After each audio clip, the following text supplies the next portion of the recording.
কালের বন্ধু, একদম ন্যাংটা কালের বন্ধু, যেটা আমাদের ভাষায় বলে, গ্রামের ভাষায় বিশিষ্ট দানবীর, সমাজসেবক, অসংখ্য মাদ্রাসার প্রতিষ্ঠাতা, মসজিদ এবং সামাজিক কাজ সে করে। আপনারা জানেন, অত্যন্ত তার অনেক বড় মন, বন্ধুবর মাইনুদ্দিন আহমেদ এই মাদ্রাসার প্রতিষ্ঠাতা এবং চেয়ারম্যান, এবং এই মাদ্রাসার সকল কিছু দেখে আমার চাচা, তারই বন্ধু, আপনার সমবয়সী শামীম সরকার বেনর, আরে শামীম সরকার, তা আরো আমাদের মাঝে উপস্থিত আছেন আমাদের এই হোমনা থেকে আগত আমাদের দলের নেতৃবৃন্দ এবং আমার তিতাস উপজেলার নেতৃবৃন্দ এবং এই অঞ্চলের আমার বিশেষ করে আমার কোরআনের পাখি ভাইয়েরা, মাদ্রাসা ভাইয়েরা, ছোট বোনেরা, আসসালামু আলাইকুম। এবং আমাদের এই মাদ্রাসার সমস্ত আমাদের শিক্ষক, আসলে আপনারা জানেন যে আজকে প্রায় ৮-৯ দিন হয়েছে তিনবারের সাবেক প্রধানমন্ত্রী দেশনেত্রী বেগম খালেদা জিয়া, যিনি স্বৈরাচার আসার বিরুদ্ধে আন্দোলনে আপসীন দেশ নেতৃত্ব পেয়েছিলেন ৫৫ বছর আন্দোলন সংগ্রামের মাধ্যমে। তারপর আপনারা জানেন এই ১৫ বছর ১৬ বছর উনি শেখ হাসিনার বিরুদ্ধে ভোটের অধিকার প্রতিষ্ঠার জন্য এবং আইনি শাসন প্রতিষ্ঠা করার জন্য উনি সংগ্রাম আন্দোলন করে যাচ্ছেন।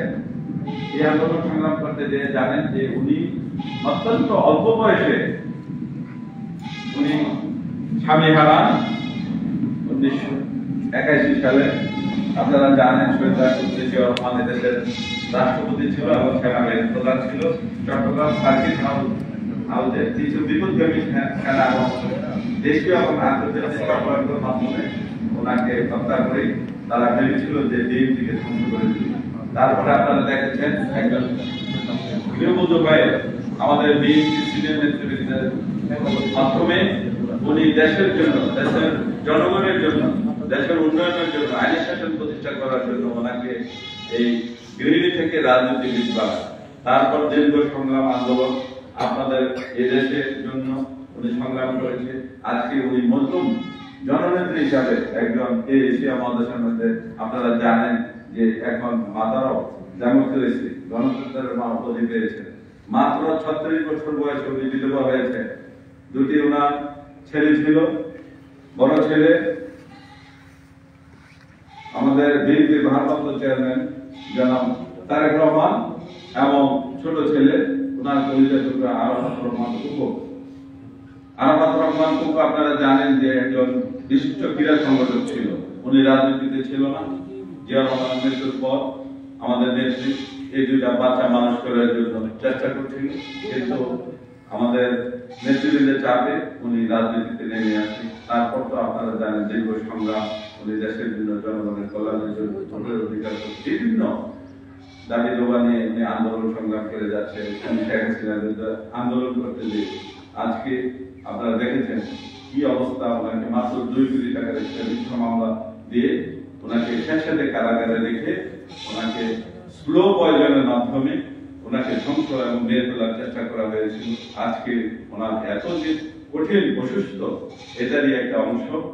নির্মমভাবে উনি একটা বড় কারাগারে, শেষে কারাগারে দিনের পর দিন ওনাকে মানসিক নির্যাতন করে পুলিশ শেখ হাসিনা চেয়েছিল ওনাকে মৃত্যুর কুলে ঢুলে দেওয়ার জন্য, কিন্তু আল্লাহর কি রহমত, সকল দেশবাসীর দোয়া উনি প্রাণে বেঁচে গেছেন। কিন্তু আজকে অনেক আপনারা জানেন যে ওনার ফুসফুস এবং লিভারের সমস্যা, অন্যান্য ওনার বয়স হয়েছে, অন্যান্য সমস্যা উনি আক্রান্ত, এখন আইসিইউতে ভেন্টিলেশনে আছে। আজকে ৯ দিন যাবৎ বাংলাদেশের ডাক্তার এবং বিভিন্ন দেশের বিশেষজ্ঞ নিয়ে আমাদের মেডিকেল বোর্ড চেষ্টা করে যাচ্ছে।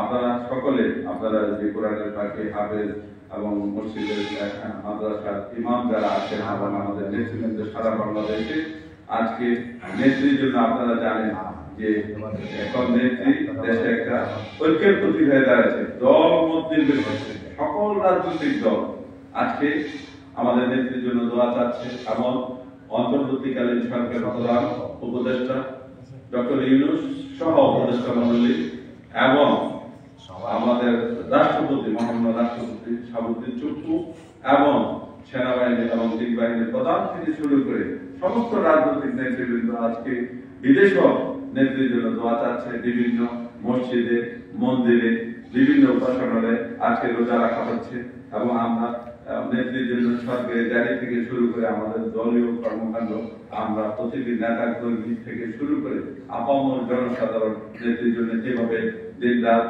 দোয়া চাচ্ছে মসজিদে, এতিমখানায়, মাদ্রাসায় এবং অন্যান্য উপাসনালয়। তাই আজকে আমি উত্তর জেলা বিএনপির পক্ষ থেকে আজকে আমাদের মাননীয় মাদ্রাসা প্রিন্সিপাল সাহেব খাস করে দোয়া করবেন এবং আজকে যারা কোরআনের পাখি আছে এবং যারা মাদ্রাসায় পড়ছে সকলকে নিয়ে আমরা দোয়া করবো যাতে নেত্রী অতি দ্রুত সুস্থ, আল্লাহ তাকে সুস্থতা দান করে উনি যেন আবার আমাদের মাঝে এসে জনগণের কল্যাণে সুস্থ হয়ে আমাদের মাঝে ফিরে আসে, সেই দোয়া আমরা করবো। দোয়া ছাড়া আমরা এখন আর নেত্রীর জন্য কিছু করতে পারবো না। আমরা চেষ্টা করবো, ওনার জন্য দোয়া করবো। বিভিন্ন সাদগিরা জারি আমাদের নেতৃবৃন্দ থেকে শুরু করে সমস্ত নেতা কর্মীরা এগুলি পালন করে যাচ্ছে। আমিও উত্তর জেলা বিএনপির পক্ষ থেকে ওনার জন্য বারবার পড়াচ্ছি। আমাদের নেতৃবৃন্দ, জেলা নেতৃবৃন্দ, অঙ্গ সংগঠনের নেতৃবৃন্দ এইভাবে সারা বাংলাদেশে ওনার জন্য দোয়া চাচ্ছে। তাই আর আমি বেশি দীর্ঘায়িত করবো না, আপনি দোয়া পরিচালনা করার জন্য আপনাকে অনুরোধ রেখে আমি আমার বক্তব্য শেষ করছি। খোদা হাফেজ। বাংলাদেশ জিন্দাবাদ। দেশনেত্রী বেগম খালেদা জিয়া জিন্দাবাদ। আমার নেতা তারেক রহমান জিন্দাবাদ এবং নেত্রী পরিপূর্ণ সুস্থ হোক সেই কামনা রেখে আমি আমার বক্তব্য শেষ করছি। আসসালামু আলাইকুম।